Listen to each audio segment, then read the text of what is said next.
All right. Are we live? I think we're live. I got to figure out a better way to do an introduction for this. I don't really have an introduction. I guess we just kind of figure it out as we go. I know, Justice on Home Field Advantage has like an intro video that I don't really know how to get to play right away without me popping in. But anyway, welcome to the second episode of The Cave Live on Mondays every single Monday at 9:30 p.m. Eastern. It's going to be a fun night tonight. I have a lot planned. My guest, Jake Jordan, it's just going to be a really, really great night. And I look forward to having everybody pop in. If you're in the chat, please be sure to say hello. Leave something down here. Lucas, what's going on, Lucas? I appreciate you popping in. I always believe you, man. It's going to be a great night. And I can't wait to get my guest, Jake, in here. It's really going to be fun. So let's not waste any more time, guys. Like I said, if you have anything you want to say, pop it down in the comment section below. And let's get right into it. Starting right off, I have all the brands and stuff. I'm so much more prepared this week, guys. Let's see. Okay. We got the guest spotlight background. I'm going to bring in Jake in just a second. As always, we're starting off with the guest spotlight. Jake is one of the members of the member of the Buffalo fan base, just like Justice was. We're all together on the group as a whole. He does the lowdown every Friday on his podcast. You can go find that. It'll be linked down in the description of this video or live show, if you will. And you can go find him on, at Twitter on his Lowdown Podcast Twitter page, or you can find him at Jake the Bills fan as well.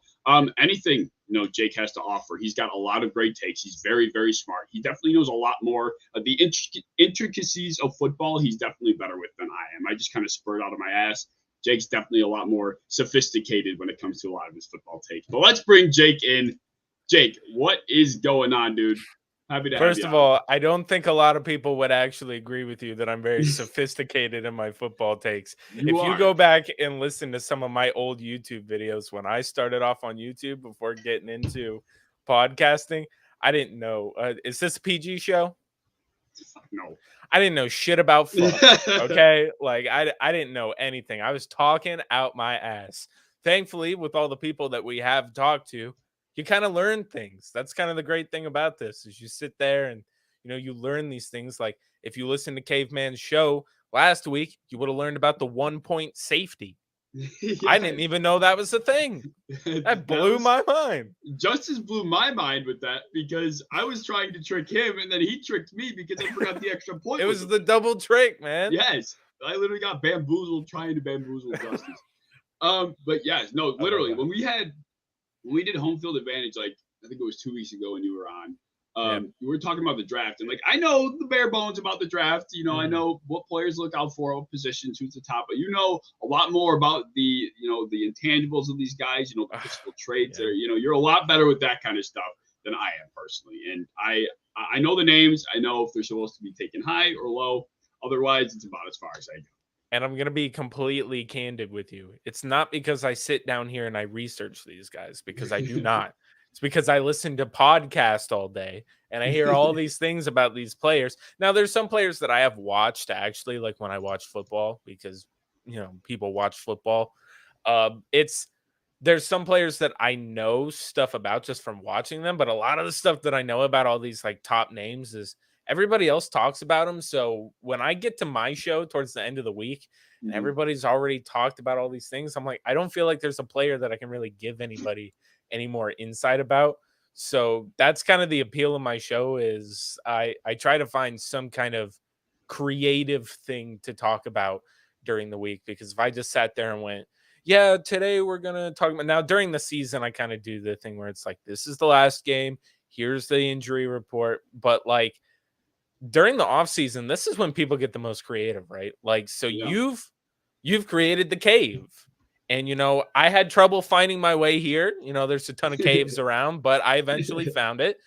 And I love all these creative ideas, and I'm so glad to be here. I can't wait for this show to absolutely pop off tonight, because like I've never, like, I've worked with you obviously, but we all kind of got connected through Justice and have never really done anything solo together, but I know me and you are on the same wavelength and got that same vibe, so this is going to be great. Absolutely. I could not agree more. So with that being said, let's kick it right off. Let's hop into what I'm going to call the recent events category of the show. We're just going to talk about things that have gone down as of late.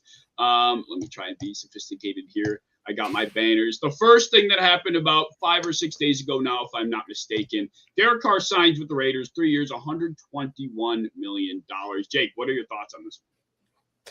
So I've never been like a giant Derek Carr guy. I've always I've thought he's a decent quarterback, right?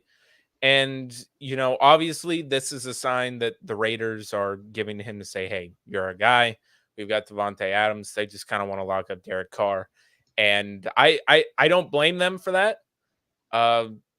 Do I think that Derek Carr is ultimately going to bring them to the promised land? I do not. I feel like there's just so many things, especially now with what they're doing. Kind of the problem is every single time you see Derek Carr start off really, really good and they're riding his arm, but it just after time, it gets tiring for these guys. And then he's one of those guys that towards the end of the season, the engine kind of drops off a bit and the production slows down.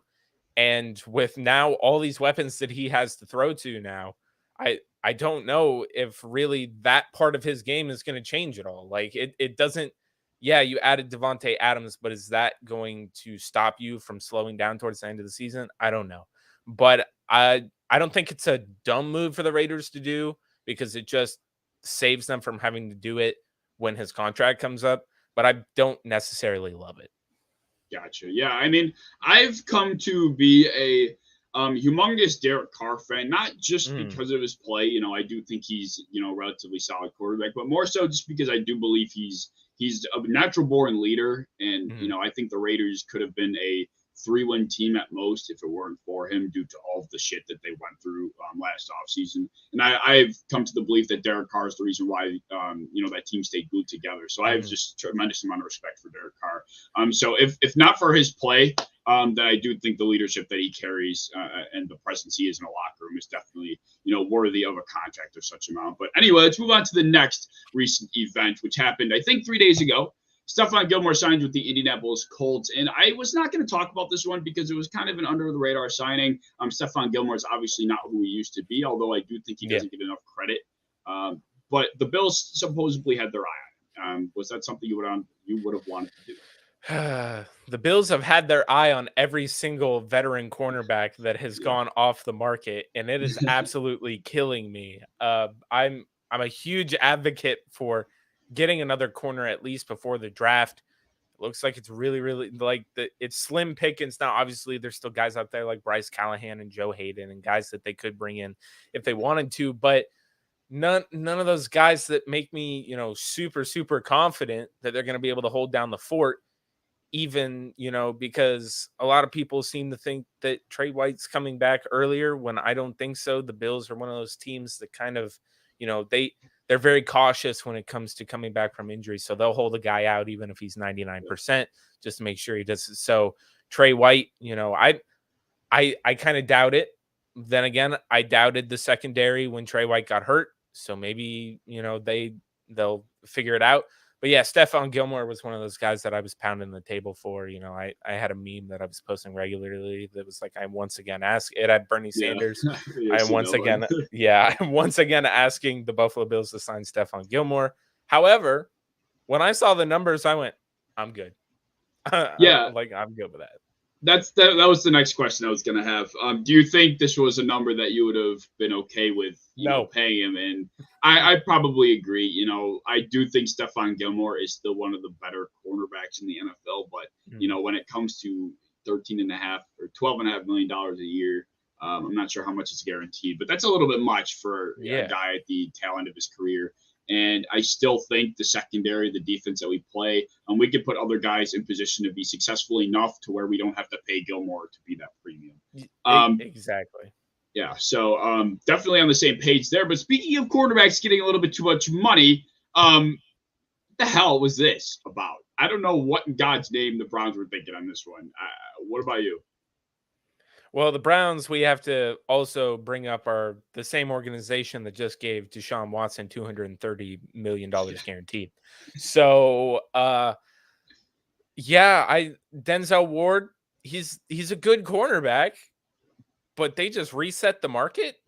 Yep. I'm not entirely sure how I feel about this. I feel like it's just maybe it'll be a good signing for them in a couple of years. You'll look at it as a value signing. But I don't know, man. It's still fresh. It's very, very fresh. The ink is not in the ink is set, but it's not entirely dry. That's how fresh the signing is. But I think Denzel Ward is just one of those guys on their defense that, yeah, they don't want to even let him have the chance to just, go off anywhere else. They want to keep him. Hey, what's up, Kim? Love the support always. As always. It's yeah, I don't know, man. I like it in maybe a couple of years. If he's like just still that same, yeah, I'm gonna be happy about it. But as of right now, I'm like, I don't know, man. They saw, they were like, well, we don't have to extend Baker Mayfield anymore, so we might as well pay somebody. Yeah, I guess that was, honestly, now that you put it that way, that probably was their thinking. They probably had money to spend, and I guess they decided to burn it here. Down the road, like you mentioned, I guess we'll be seeing how this truly pans out for him. But I mean, in my opinion, Denzel Ward is probably the 7th best corner in the NFL. I mean, he's not top 5. I think he's certainly top 10. I'm probably thinking more toward the tail end of it. But, I mean, like you said, resetting the market, giving him more guaranteed money than Jalen Ramsey. That dude's going to be demanding, like, who knows how much money that guy's going to want after this. He probably puked in his bathroom out of excitement after seeing this shit. I couldn't believe it. He was jumping out of his seat, man. Like, and that just makes me very, very glad that we signed Tre'Davious White a couple of years ago. Obviously, because we kind of had to. But it's like I'm so glad that we don't have to worry about that for a little while. So this is.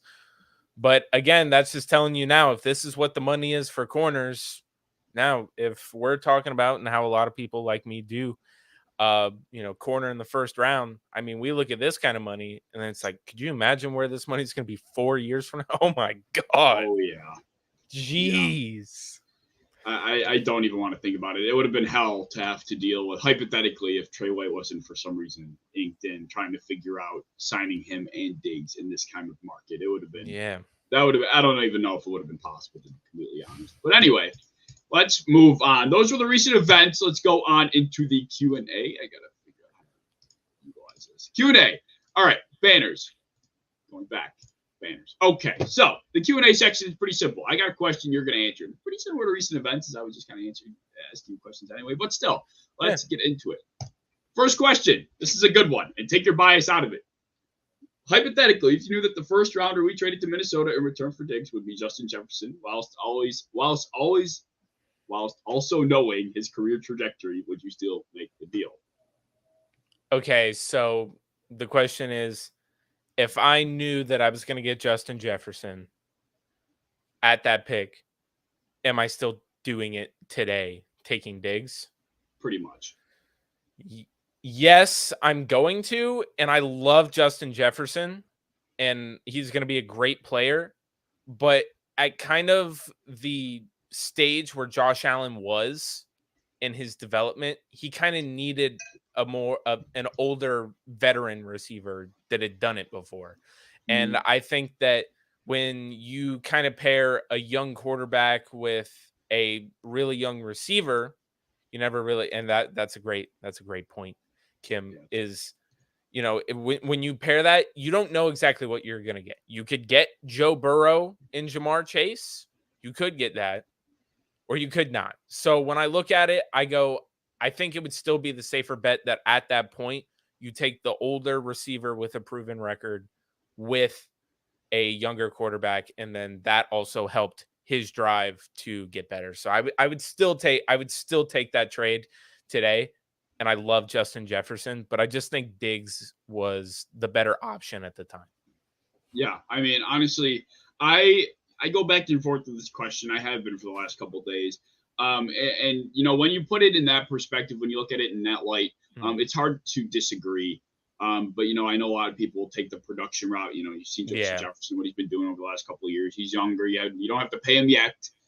So especially with this contract, the reason why this question appeared in my mind was because people were talking about the Diggs Jefferson trade. I think PFF tweeted out like the most even trade in history, and I saw someone quote tweet it saying the Vikings won by a landslide because Jefferson's been better than Diggs and he's younger, cheaper. It's like, I mean, these people are so delusional in their terminology. Landslide, like you can argue the Vikings won, but it's not a landslide. Sure, yeah. I mean, you can argue that they won, but at the end of the day, Justin Jefferson to take that step needed a veteran quarterback, and for Josh Allen to take the step, he needed a older receiver. So it kind of does feel like the most even trade in NFL history. Both teams basically were on the upside from it. There was basically no downside. I mean, Minnesota fans thought there was going to be a downside, and again, like you said, keeping bias out of it,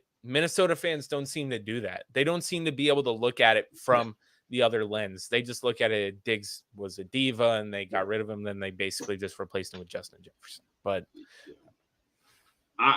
honestly, you're right. I mean, that's a very good way to put it.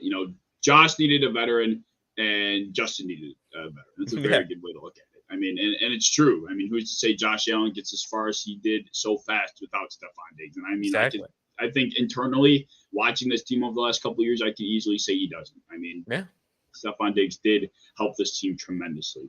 Moving on, second question and answer. This is an interesting one. It is, when ranking quarterbacks personally, what factors do you consider and which factors do you value to determine your list? Okay. So I saw that there was and I don't know if this was part of that, but I saw a post earlier where people were saying to rank the 4 quarterbacks, and they had Brady, Rodgers, Mahomes, and Allen, because they were talking about the golf match that's going on, which I'm still struggling to figure out if I need to pregame before a golf match, but I think I might have to for that one. But I think that let's see, what is that? The Buffalo in the trade, Diggs was playmaker. Yeah, I mean, I think you can argue either way that both sides can win in their own perspective, and that's what makes it a win-win. Definitely. So, and I was thinking, because when I was looking at quarterbacks, it was like rank these 4. I'm like, are you asking me to rank them in terms of accomplishments, or am I ranking them in terms of their athleticism, or am I ranking them based on how far they've gone? I don't know. When I think about ranking a quarterback, I look at what effect does he have on his team? How does he elevate guys around him? And when I look at those 4 guys, I've seen Aaron Rodgers make plumbers look like all-stars, right? I've seen Tom Brady do that. Like I've seen Josh Allen in his rookie year try to make guys look that good. And honestly, a lot of people argue that he does that now with Gabe Davis and stuff. And, they're, and, how do you feel about that one? Yeah. I don't like to say that, but people do say that.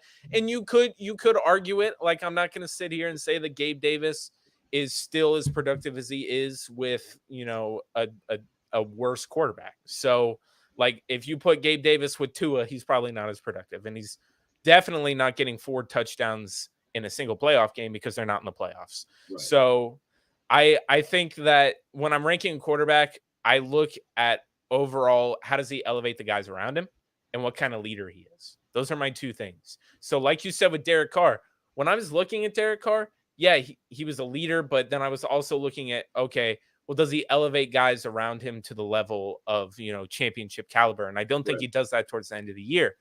But these guys, like those 4 that were named, those guys do that. Now, Patrick Mahomes, you could be like, okay, he had some weapons, but then again, when you look at that, you go, all right, but what about guys like Byron Pringle and stuff like that? These guys that who knows who they are without Patrick Mahomes. So yeah, I'm looking at how he elevates the guys around him and the type of leader that he is. And that's how I rank my quarterbacks. And that's kind of what makes it really hard when ranking these guys, because most of them, to be a great quarterback in the league, you need to elevate guys and be a great leader. Yeah, I mean, and the reason I asked this question is because I feel like everybody evaluates and makes these tier lists. Like I see top 5 lists, top 10 lists. I see tier lists, anything.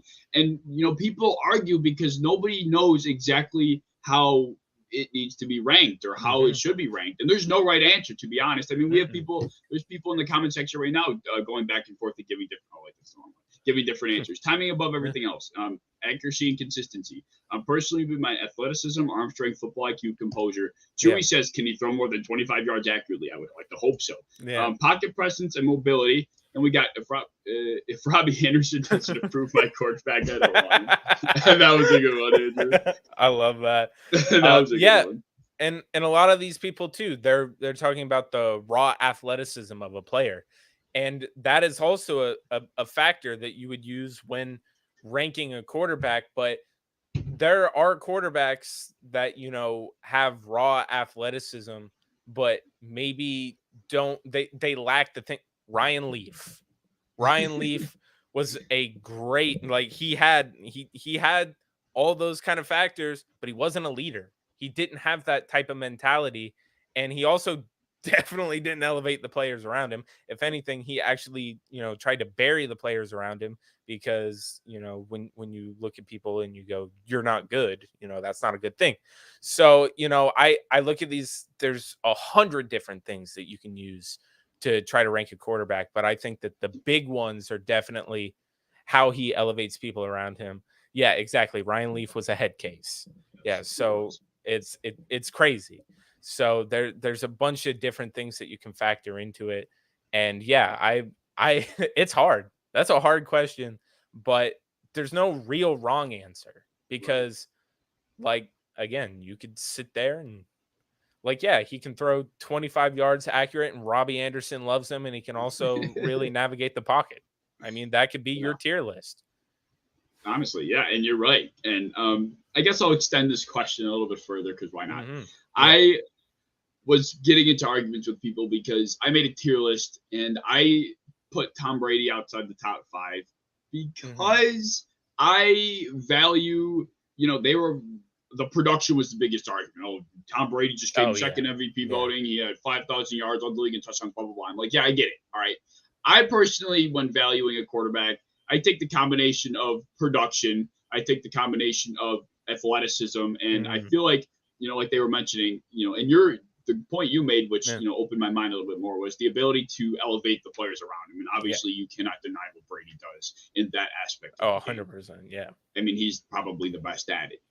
But either way, I kept him out because I felt like, ranking those quarterbacks in that top tier, I think it's Rodgers, Mahomes, Josh Allen, and what name am I missing right now? Rodgers, Mahomes, Josh Allen, Herbert, Burrow, and then who's the last one I had up there? And Watson, if you want. And Watson, yeah. Based on how you want to, if you want to take him that way, either way. And like you look at those 5 guys, and they're all, they all produce, but they're also athletic freaks. Like these guys can do. Tom Brady sticks out like a sore thumb from the rest of those guys, in my personal opinion. He does. So that's why I, left him out of there. And I feel like he didn't meet the entire threshold of what I was trying to get at. But either way. Yeah, and I just to throw one other thing in there is also when people are making a list, I also see people look at, do they take the future progression into if this guy were to have a great team around him, because some players aren't in great situations. How could he, like, his skill set is great. He could, like, when I look at Justin Herbert, I'm like, I think he has a brighter future than maybe a player like Lamar Jackson. That's just how I feel. So am I ranking them like that? Because if you ask me at this current moment, like, yeah, Lamar has an MVP and like Herbert hasn't, made it into the playoffs yet. Like people argue accomplishments. And so it's hard, man. There's a bunch of stuff. It is. And that's a great point too, that this could go on forever just because of how many pages you could take on this kind of conversation. But I've always thought to myself, like, hypothetically, behind the offensive line that Josh Allen had to deal with this year, you put Tom Brady there. I know he's great, but I think he'd struggle. I mean, who knows if this guy survives, how long he makes it, if he gets hurt or what. Like Josh Allen, he could take that because he's younger, he's more athletic. Granted, the offense would probably be schemed a little bit differently to fit a dude like Tom Brady, but still, like that offensive line, it failed Josh so many times this year. And somebody that's not a freak athlete like Josh Allen, I mean, they die back there and they're buried. Yeah. So that's also a great point. Herbert is Josh Allen 2.0. I think Herbert's a lot closer than Josh Allen than Joe Burrow. People like dude, 100%. 100%. All right. And my third and final question for the question and answer is, let's go back to the banners. All right. After seeing 2 years of a 7th seed, do you think it's worth having in the NFL playoffs? They'll never get rid of it just because it makes money. Yeah. And that's kind of the sad reality of it. But I don't think it is. This year just kind of showed us that it was like, whatever, like why is this team even in there? Like Pittsburgh did not want to be in the playoffs this year. Okay. Like Big Ben would have taken that last game and rode off into the sunset. Yep. But no, Big Ben's last game is getting absolutely smacked in the playoff. And it's terrible, but it made money. So yeah, exactly, Chewy. So I don't think it's worth it. I mean, obviously I like more football, but some of these teams that are on the outside, they're on the outside for a reason, dude. Yes. They're bubble teams for a reason. Those teams that make it into the playoffs, they're not messing around. So when you have a Kansas City going up against a team that is just happy to be there, like the Steelers, they got absolute. Big Ben was pissed when the Chargers called that timeout. Yeah. I love that. I love that. I bet. I wonder who that is commenting on there. It's probably Justice. I just realized who knows? That probably is. But yeah, I love it. I absolutely like.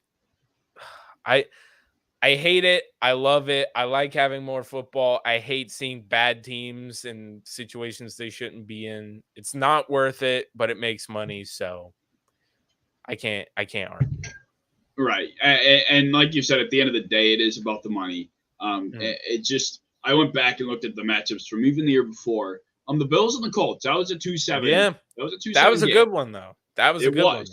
Yeah. It was. So there's been 4, and we have a sample size of 4 games. 1 is good, 3 were bad. The other was the Saints beating the Bears 21-9. It didn't seem like a blowout. That was the Nickelodeon game I watched. Yes, it was. That was the only reason why it was like entertaining. That's the only reason I watched it. That game was awful. Okay, so just to play devil's advocate too for this year. Now is this year the AFC was absolutely mediocre, right? Outside of the top teams. This year, your 7th playoff team might make some noise. That could be the Denver Broncos, or that could be the Raiders. Like, I mean, it was kind of the Raiders like this year, but I don't know, man. It's this year in the AFC, it could be bad, but again, this year's AFC matchup, that could be the NFC next year, man. Yeah. I don't know. True. You give and you take with this. Yep. That's pretty much where I think I've come to a conclusion myself. It's like, it's sometimes it's going to be bad, sometimes it's going to be great. And, especially like you mentioned with the AFC this year, I mean, we could very well see a 7 upset of 2. Oh, yeah. Depending on who ends up in what spot. And if the 7th gets hot at the right time, and I think, some of these lineups that are so different, but so high powered, if they hit that stride at the right time at the end of the year, there really could be an upset in the AFC. Dude, 100%. Just to finish that out is that, it could be that Russell Wilson and the Broncos don't get it started right off the bat at the beginning, and they kind of flounder a bit. But then towards the end of the season, they start revving up. And then that team is looking really, really dangerous going into the playoffs, even if they're the 7. So, yep. Absolutely. Pokemon says, I'm all for it. Granted, we had to wait 15 years or so until the 6th he won it all, but there is shit team that should have been there. Yep. Yeah. I can't disagree. There's positives and negatives, like we were saying. It goes both ways. Chewy has a 4th question for us for the Q&A. Should the Bills trade up in the draft this year? Take it away. So over the weeks, we've talked a lot about, do we trade up? Do we trade back? I see situations for everything. And I think that the Bills, if I was a betting man, I would say that the Bills just stay at 25. Mm-hmm. But should we trade up if the right player's there, man? That's what I'm saying. If all of these tweets that I hear to be like, this is the season of misinformation, everybody. Like Kayvon Thibodeau is about to drop to maybe the Texans to the third because they're saying he has a terrible work ethic when everybody you hear inside the building says that the dude's amazing, but it's because he's tanking because he doesn't want to go to the Lions or Jags. So you're going to hear all this stuff, and I hear, well, this guy's a top 10 player on people's boards. Now this guy's a top 10 players on people. If all these guys are top 10 players on their boards, guys, we might be able to just get Derek Stingley at 25. I don't know at this point, but the way that I think the board is going to fall, I think that if the Bills trade up into like the mid-teens for maybe a guy like, I don't think Jameson Williams falls, even though I know that's breaking Justice's heart to hear. Yep. But if there's like a guy like Andrew Booth who's still there at like 17, 18, 19, like I could see the Bills trading up for that. But if there's nobody there that's really worth the value, again, it's all about value. Yeah. When you're talking about trading up in situations, it has to be the right player, man. So should the Bills trade up? Only if the right player's there. I honestly think that they could trade back if the right player isn't there, honestly, at 25. And that would piss me off because we're going to be doing some draft day coverage. And if I go the whole first round and don't get to talk about Bills' first round pick, I'm going to be absolutely livid. But I absolutely think that the Bills could trade back into the second round if they wanted to and get two really good players. If the right guys aren't there, there's situations for everything. And I'm sure that me and Justice are going to talk about it this week on First Round Bye. I'm sure that you and Justice are going to talk about it again. It's all we talk about nowadays. It's draft season, everybody. So should the Bills trade up? Only if they feel like they have to. Yeah, and I think that's really the only right answer. It's an opportunistic type of situation. If there's a guy they really want and they feel like they're not going to be able to get him at 25, I think Brandon Beane will have no problem going up and getting him. But like I said, it's just it's all based around opportunity. I truthfully think there's a better chance we trade down than up. Yeah, it's such a crapshoot trying to like everybody. If I had inside information, first of all, I wouldn't be talking about it on the show. But second, like, it's crazy. Everybody that you listen to on any platform, whether it's here or any of the other like platforms to talk about the Bills, again, like I said, we don't know shit about fuck. Okay, like we don't know anything. We do not know what everybody's just talking about what they think can happen. So yeah, that's crazy. Again, I know some people when they and it all talks about it. It all matters what Chewy's talking about when you trade up, because most people are like, are we going to trade up all the way to 5 with the Giants? Okay. Like then you got to talk about what are you giving up when you're talking about those situations.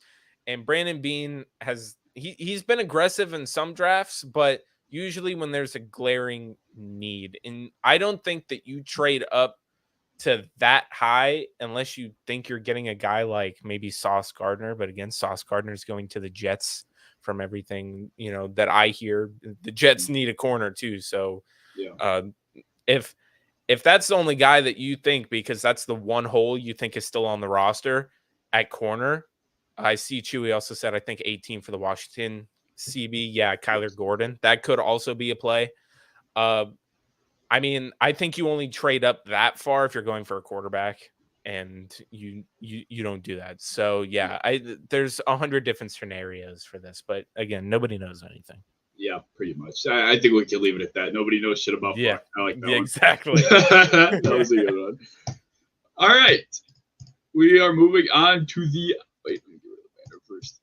Sophisticated, remember? Oh. The hot take, the weekly hot take. I'll start off with mine because I know you mentioned that you weren't too confident about your hot take going into it. So we'll start off with my hot take. And this one is, I definitely, because I test the waters with my hot takes. I have my friend, my group chat with my friends, and I'll throw something out there. If they roast me for it, then I know it's good. So I put this one out there. That's always how we fight. It's a fight. I am saying, I'm declaring, let me find my banner, that Kirk Cousins is barely bordering the top half of quarterbacks in the NFL. I think he's barely a top half talent. Wait a minute. This was a hot take about anything in the NFL? Oh, yeah. Oh, I didn't know that. I was trying to find something Bills related. Oh, no. There's a ton of things that I could. Okay. All right. Oh, yeah. All right. Then I'll think of something. Okay. Kirk Cousins is barely boarding the top half of quarterbacks. Now you got me thinking about the list of quarterbacks. So that means let me help 32. you out. Yeah, there's 32 starting quarterbacks in the. Okay. I got this for you. I made this. I put this together. Let me get rid of that. Oh my God, I love this. This is my tier list against Kirk Cousins. Okay. Easily better than Kirk. If you think any of the guys in this tier are worse than Kirk Cousins, you can take a hike right off the show, and I will gladly never see you again. Oh, the middle tier, I would say, are better than Kirk, but I guess on a very good day and a very bad day for people in this tier, it could go either way. Literally, the only one that I would argue in that tier is maybe Ryan Tannehill. Yeah, that's if Tannehill's having a bad day, which we saw. We've seen that a lot. Yes, I've seen those before. And then, of course, my final tier, which I was very close to putting Jameis Winston in, but he got hurt, so I just quite couldn't do it. I might get killed for saying they're better than Kirk, but there's an argument whether people like it or not. I do truthfully think you could craft an argument for those three guys. Wow. That would put him, what is this at? 9, 12, 9, 10, 11, 12. Oh, no, that's 12, 15. Wait. 3, 6, 4, 8, 12, 15, 18. 18. That would put him at 18th, right? 18th or 19th? No, so there's 18 here, so that would put him at 19. 19th. Oh, wow. Yeah. I mean, it's tough. Like, people are so quick to think, like, I have this thing with Kirk Cousins. It's almost like a I don't want to use fetish because it's not like maybe that's not the best word to use. But it's like this thing against Kirk Cousins that people think he's like good. But I genuinely think about it. Personally, if I were to place Mac Jones into the Vikings offense, I can't think of one good reason after seeing Mac Jones last season why he couldn't do what Kirk Cousins does. Like, Kirk Cousins doesn't do that much, in my opinion. Oh, man. I wish I'm so glad you showed me this list now because you got me rethinking my entire viewpoint on Kirk Cousins. Yeah, okay. Yeah, you might get killed for saying that Kirk Cousins is better than Carson Wentz, but I think Carson Wentz has a better athletic upside than Kirk Cousins does. So I think that's what puts him over. I think Jalen Hurts, again, is a guy that I would like to see him maybe develop his passing game a little bit more, but as a runner, he's absolutely dangerous. He's like a step down version of Lamar Jackson right now. And then Mac Jones, yeah, man. I mean, I can't argue with you. I can't argue with you. I cannot. It really is nuts. But here's my thing. All right. Maybe is Colin Kaepernick better than Kirk Cousins? Oh, Jesus. I wouldn't even. No, not a chance. No? I could not even. Kirk, that's a whole topic that I can just rip apart too. I can't stand that guy. Not even because of what he did when he was in the league, just because of the shit he tries to do now. It's like at this point, it's just I feel like it's just such a charade. Dude, where's Fitzmagic? Bro, I'm better than Colin Kaepernick. Dude, fire tonight. I love this. I love these people in the comments section. This is great. Oh man. Yeah. Wow. Okay. So I gotta believe that a lot of your audience are they Bills Mafia? So honestly, I know you cover the NFL broadly, so there's probably everyone in here are Bills fans, but I do have a pretty large chunk of fans that are Colts fans, and then I have a smaller chunk of Washington football team fans. Okay, so Colts fans are probably definitely going to agree with you. They probably would have rather had Kirk Cousins last year than Carson Wentz. Oh, yeah. Maybe. I'm just trying to think. I don't think there's anybody really on that list that I can put Kirk Cousins over. Maybe unless I'm using my Kirk Cousins quarterback value to the team type of whatever. Do I think that if you put Jalen Hurts in that offense in that, I don't know. Yeah, I don't know. So there's other factors to this, but I like this list. I'm not gonna argue with you, K man. I love this. I really love this. I'm glad that you opened your eyes, because people rip me apart for this one, and I honestly will die on this hill. I feel like most people outside of Minnesota and maybe the NFC North forget that Kirk Cousins exists. Like, we just assume the Packers are going to win that division every year. And then, like, we know the Lions are going to stink, and the Bears just don't know what they're doing. And the Vikings are going to be average. Like, I don't think it matters who's the quarterback there. Like, they got Dalvin Cook. Just hand the ball off to him, and then with your defense, you're probably just going to be average. It's the same thing with them every year. Like, I see their fans, like, they make like one or two like big signings, and they're like, "Oh, now we got the great offensive unit in our defense. We're taking over the North." Yeah, like last year with Pat Pete, they brought in Pat Pete. That dude got cooked regularly. That guy and then they brought him back. Grass. They brought him back. And then they brought him back, and now it's Darius Smith, which is a good signing. I'll give him credit. Yeah, I actually like that. I have no reason to believe that this team is going to be better than they were last year. They will be consistently mediocre, and something in the bottom of my heart tells me it's because of Kirk Cousins. And I have no solidified evidence to back that up, because he statistically puts up great numbers. I don't know how. Pull the list back up. I'm not even going to do a hot take. Pull the list back up. All right, we're going to go through this. If you put Josh Allen on the Minnesota Vikings, are they a better team? Yeah. Okay. So I'm just going to go right past Patrick Mahomes and Aaron Rodgers, obviously, we know, and Tom Brady. Justin Herbert. Yeah. I believe that makes them exponentially better. Okay. Even Matt Stafford, dude. Yeah, Matt Stafford, easily. Like, you can put every one of these guys on this list. Maybe not Ryan Tannehill. Again, I think that's a guy maybe you got to think about a little bit more. But each one of these guys, at least above Ryan Tannehill, exponentially makes the Vikings a bigger threat than they are with Kirk Cousins. Easily.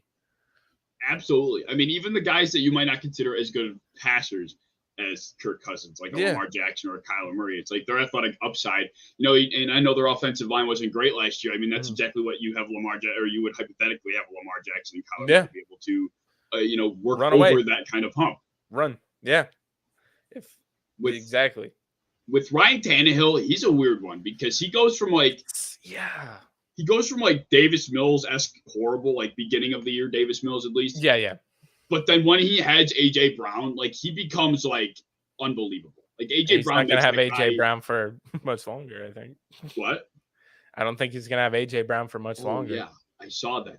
There's some beef going on in Tennessee. That's some shit. Tannehill will be absolutely nothing without AJ Brown. But we're assuming this is Tannehill with AJ Brown. That's who I had in mind when I put Tannehill. Is this Miami Dolphins Tannehill?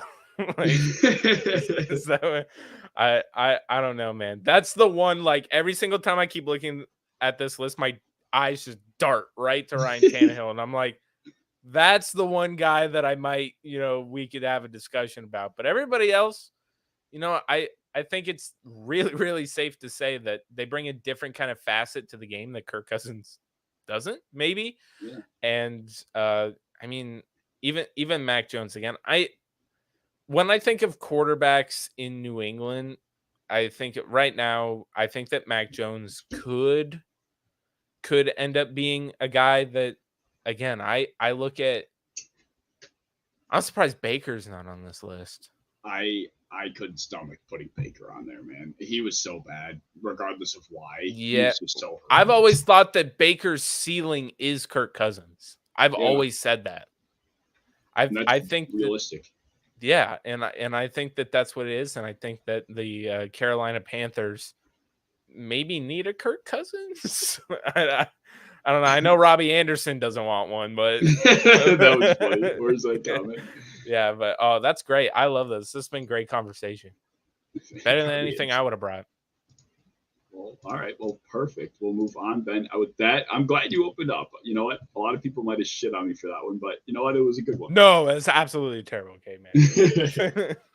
All right. So that brings us to our final topic. We got the quiz. This is the most anticipated segment that I love to bring on for my guests, and it's going to be fun to see how you compete against Justice. Justice kind of struggled, so we'll see how you're able to compete. Sunglasses time. Actually, this is absolutely awful that I put these on because this screen, it has something on it, and my sunglasses actually turned it completely dark. So that completely backfired on me. But what we're going to do is we're going to have those there, and then we're going to do, I need it for the energy. There we go. Okay. All right. So let's get the, I'm so bad at managing this. Let's see, where is it? Don't worry, dude. Justice just gave me access to like the StreamYard to like be able to do stuff, and I do not know anything. There's a lot. The reoccurring theme about the show, we don't know shit about fuck. That's me and Mike. Literally. That's me and Mike.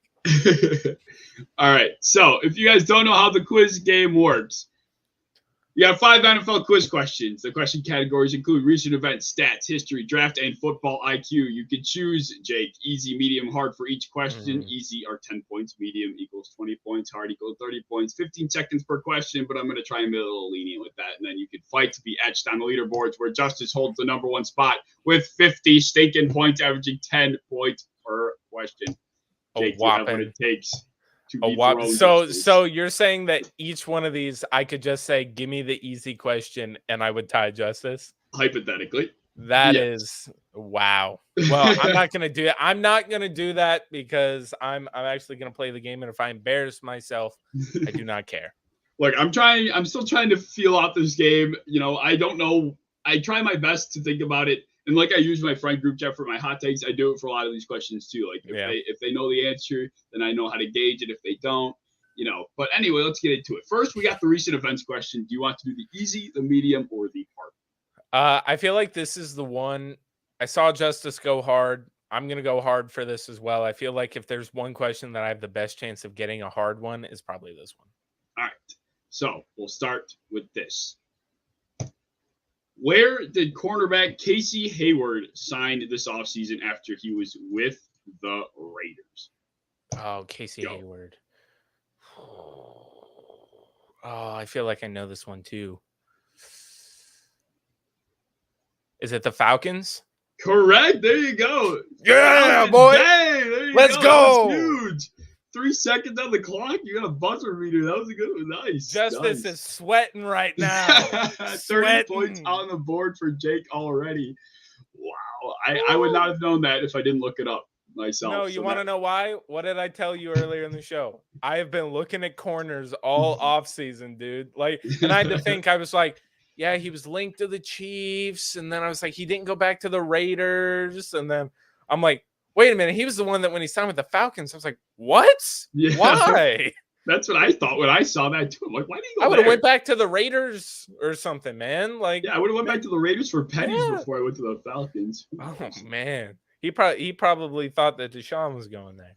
Yeah, honestly. All right, well, Thank you, Chewy. 30 points, Chewy. What did he say? I missed it. He said, nice job. Let's go. Nice job. Good job, Jake. Right off the rip. Getting a banger. All right. Second question. We got the stats question. You want to go easy, medium, or hard? All right. And for this question, what is the answer to it? Like, you're going to give me a stat, isn't it going to be like? The three questions are you're naming somebody. Oh, I'm just naming a person. Okay. Yeah. Sure. Okay. I'll take the medium question. All right. So, the medium question is, hold on, let me make sure. Okay. Who led the NFL in scrimmage yards in 2021? Go. 2021, last year, scrimmage yards. Oh no.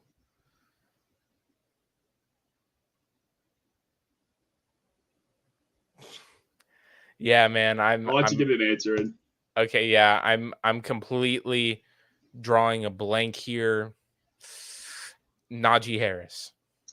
Incorrect, my good sir. It was Jonathan Taylor. Oh man. Okay. All Yes, right. the Colts running back. Jonathan Taylor was a you got it, monster Dewey. There you go. from the line of scrimmage with 2,179 total scrimmage yards last year. Yeah, he was a beast. All right. That's all right. You had your hot start, so it doesn't hurt you that bad. I did. Still in the lead. All right. The next question, we have the history question. This is is it NFL history or is it Bills history? It's there's one question that is, well, actually it's not even really Bills oriented. NFL. Okay. All right. So do you want the easy, the medium, or the hard? Give me an easy one. All right. So I'm not even gonna put the timer up for this one. Who legally changed their name to match their jersey number? Man, Ocho Cinco. Correct. There you go. There you go. You kind of doubted yourself for a second there. Wow. I did. Actually, kind of for a second there. I was like, yeah, there you go, Kim. Thankfully, Kim, Chad Ochocinco. Yeah, and then he went back to Chad Johnson. And then he was like, that was like a whole thing. Again, a lot of people, I've said it a million times. I watch a lot of NFL history stuff because I like to enrich myself in knowledge outside of just the Bills. But I didn't really start watching football till 2014. So anything before that is just stuff that I've learned from reading and watching stuff. I'm not like the biggest football history buff, even though my dad would tell you otherwise. I sit there and tell him all this stuff, and then he's like, "How do you know that?" And I'm like, "I watch a lot of NFL films, top 10s, Dad." Honestly, I'm horrible when it comes to history as well. These questions, that question, I mean, I knew it, but I also had to look it up. Can you give me the other ones, or are you going to use them for something else? I'll give you one of the other ones if you want it. All right, yeah, please. All right. This is not going to count toward this. Yeah, no points. I just want to. All right. Do you want the medium or the hard? I'm going to save one of them. Give me the hard one because the medium one you can use for someone else. All right. Honestly, I'll probably just keep the hard one. But anyway, let me pull it up. What were the Jets named prior to being the New York Jets?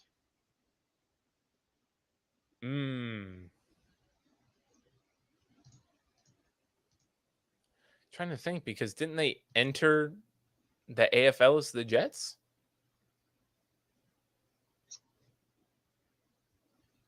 I said the answer. And it's not the Jets, huh? No, it is not. Wow. No, dude, I don't know. Yeah, that's a hard one. It is the New York Titans. Their name was changed in 1963. Wow. Okay. Yeah.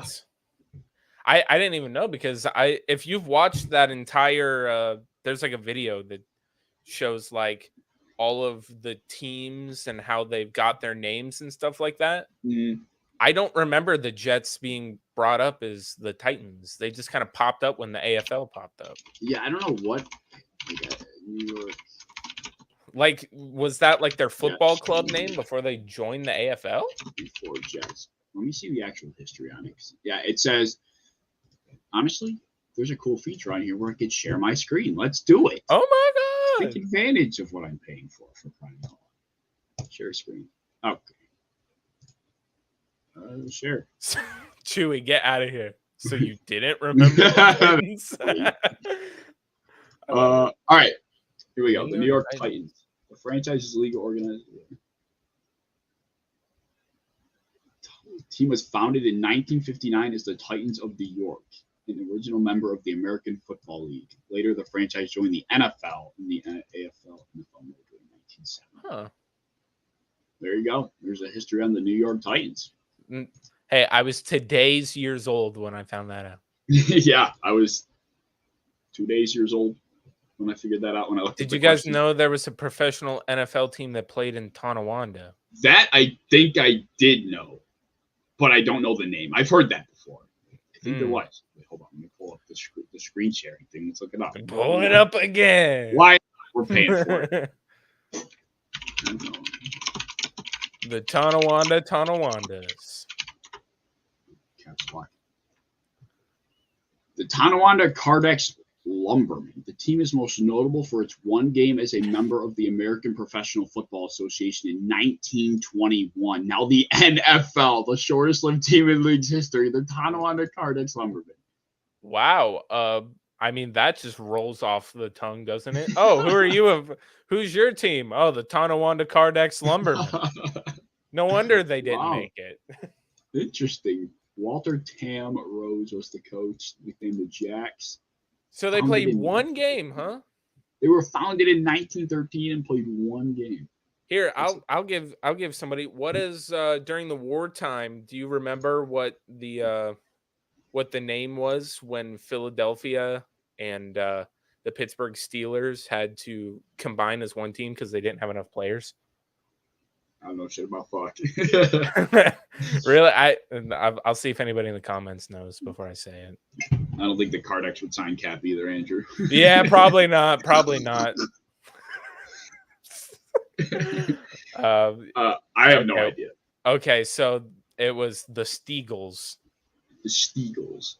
The Steagles, the Allentown asshole. Yeah, no, it was the Steagles. Yeah, and there was another team that had to do it too, but that's one of the coolest things is when you hear like the guy who does all the old NFL films things and he has that old time voice and he's like the Steagles and you're like, oh, that's a cool name actually. I like that.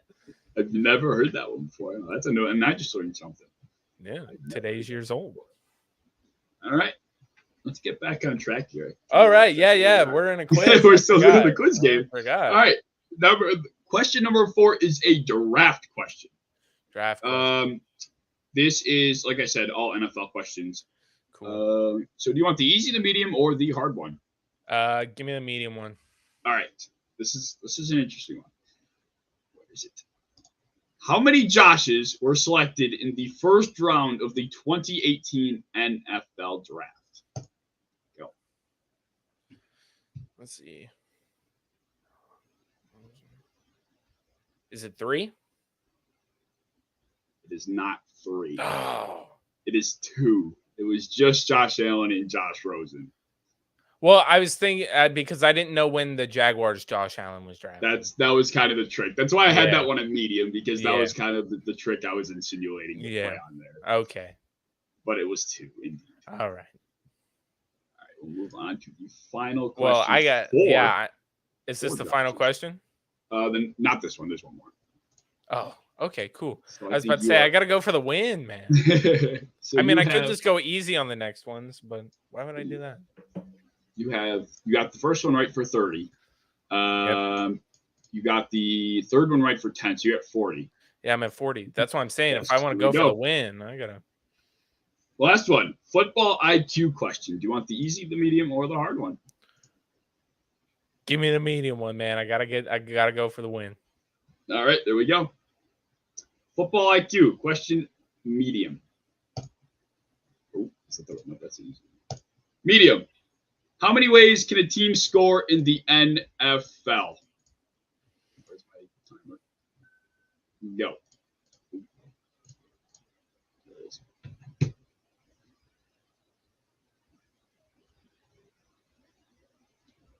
Let's see. Is it 4 ways? It is indeed 4 ways. I got it. There it is. Bang, you get the 60. You have officially topped Justice on the leaderboards. Justice will be booted down, man. Number 2. There you go. 4 indeed. It's a touchdown, a field goal, an extra point, or a 2-point conversion, and a safety. I would not have blamed you if you would have said 5 and you were thinking extra point and 2-point conversion were 2 separate. I would not have. I honestly, I was sitting, you didn't see it, but I had my fingers down here and I was counting them and I didn't know whether or not to count the 2-point conversion because that is a different way to score. But then I was like, that's still considered like just an extra point because you're going for 2, but I don't know. And it's whatever. All that matters is I got a 60, baby. Let's go. There you go.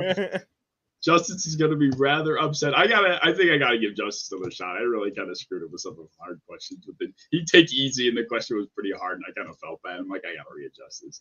But anyway, there you go. 60 points on the board for Jake. That was fun. I really enjoyed doing this. It's cool to see you guys compete, especially when since you guys know each other, for the short time that you're doing it. It's cool that man, that man, and I know my camera just went blurry, but sometimes that just happens. That man knows how to get under my skin. And I'm a very competitive person. So when I saw he got 50 and then you asked me on, I was like, I'm going to get 60. Like, I was like, regardless, I was like, I ain't tying. I'm not getting worse. Like I said today, I'm either going to sweep it, which I didn't. But I also said I could completely fail. So it was completely, but I was on it. That last question, it's coming in the clutch, man. It's Beautiful. It's that Mamba mentality, man. I got to get that one last thing to get the win. But yeah, that man gets under my skin saying that Batman is a bad superhero. I saw you guys go back and forth about that. He knows damn it. And it just so happens that the day he does that is the day that I get my replica. You can't see it because it's not my normal setup. I got my replica Batarang from the Batman 1989 movie. And I'm like, this is the coolest thing ever. Yeah, I pulled out the VHS tape. And as soon as I get it, Justice is like, Batman is nothing without the Joker. And I'm like, oh, we did a superhero podcast together. He did it on purpose then. He was coming at you on purpose. No, honestly, he was actually going at his cousin, but then he completely forgot that I'm like one of the biggest Batman fans. And he's like, I just love to get all under y'all's skin. But no, me and Justice, we're all good buds, all of us. And I love the competition. So any single time he does something like he'll make like a highlight video, and then after he makes a highlight video, I'll make a highlight video. It's just like he pushes me, and we push each other, and now we're setting up this whole like brand thing, and got to push each other for that. So it's awesome, man. Absolutely. And that's the beauty of it. That's the beauty of working together and being in the community. It's as much as everybody's supporting and working with each other, it always is like everybody pushing each other to be better, subconsciously almost at the end of the day. I'm about to disconnect my camera real quick, so we're gonna be. Yeah, that's fine.